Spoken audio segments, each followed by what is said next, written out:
amigos, Dr. Doug here at BodyTrust.com. Today I want to talk about the fundamentals of Chinese medicine, what you really need to understand a problem and diagnose it. And you have to diagnose something before you can treat it, unless you just want to be just symptomatic treatment. Okay, but we have a whole system for diagnosing everything, essentially. But it begins with 8 principles. So let's go through them. First of all, you have to know where is the problem. Then you have to know the temperature of the problem. Then you have to know the quantity of the problem. And then the summary of the problem. That's 4 categories. And there's 2 sides to each category. So that's 8. So let's start with where. We always want to know, where is the problem. Is the problem on the exterior, or is the problem on the interior? If the problem is on the exterior, we have to push it out. We don't want it to get in. We have to keep pushing it out, right? That's a totally different strategy from something that's interior. If it's interior, which means it's involving the organs, then we have to drain it down and out.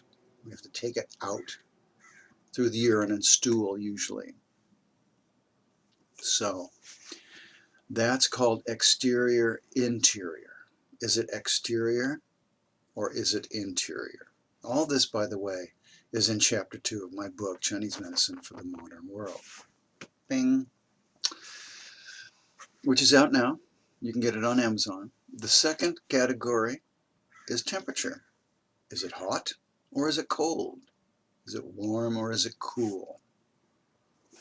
Because if it's warm, if it's a heat problem, we need to cool that down, right? And if it's a cold problem, we need to warm that up. See how that works? That's pretty simple. So far, exterior, interior, hot and cold, these are pretty simple concepts. Okay. The third category is quantity, and this is a category that is confusing a lot of people. It's not something that is widely understood in Western medicine, in emergency medicine, or unfortunately not well understood in China itself, and certainly not well understood here in the United States and in the modern world. So, is something excess or is it deficient? Is the problem that there's too much of something, or is the problem that there's not enough of something?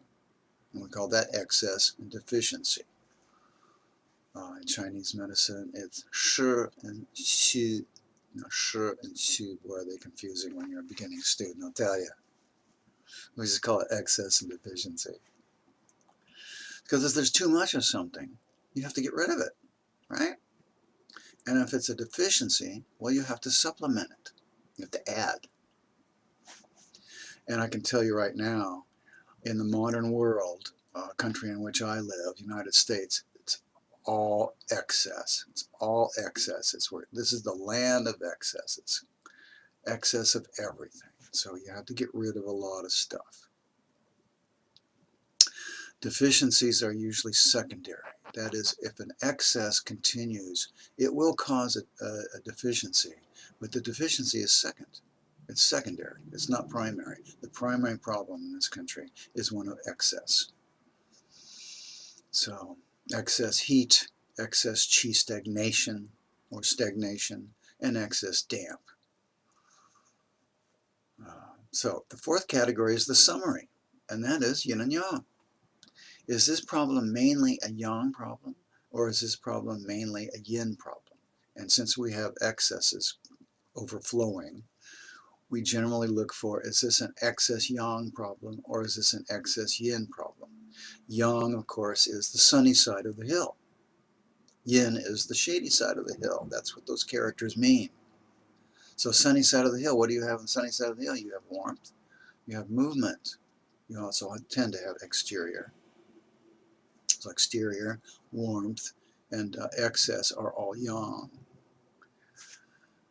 And then yin is shady side. What do you have on the shady side? You have cool, you have material. And we would think that interior is yin, cold is yin, and deficiency is yin. So, and of course you can have 2 out of 3 in any situation. But now I will caution people that you cannot use 8 principles to diagnose. This is just the beginning of diagnosis. This is how we think. Notice we think in the language of 8 principles. Anytime I see a problem here, a problem, think of a problem, I'm thinking, where is it? Is it hot or cold? And what kind of excess is it? And what kind of secondary deficiency does it cause? Yin and yang. So there we have 8 principles. This must be studied to really understand the language of Chinese medicine, and it's all in chapter 2. It's a long chapter and a fascinating one. So there we have 8 principles, the foundation of Chinese medicine.